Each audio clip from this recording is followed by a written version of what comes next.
Mga bro, punta kasama na naman tayo dito. Video! Video. Ikot natin, ikot. Ito yung court sa amin, court, basketball court. Bukas maglalaro na ako dito.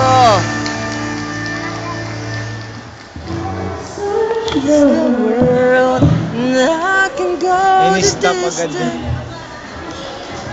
In-stop ka na. Yala, rotonda.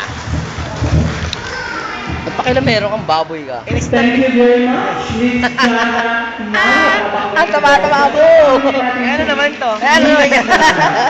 Ang taba.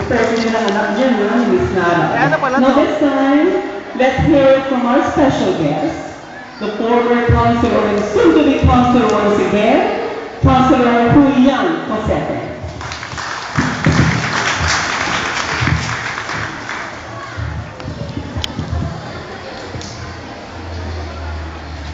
Dito na po ako para wala pong distraction na kaharap. Magandang hapon po sa inyo lahat.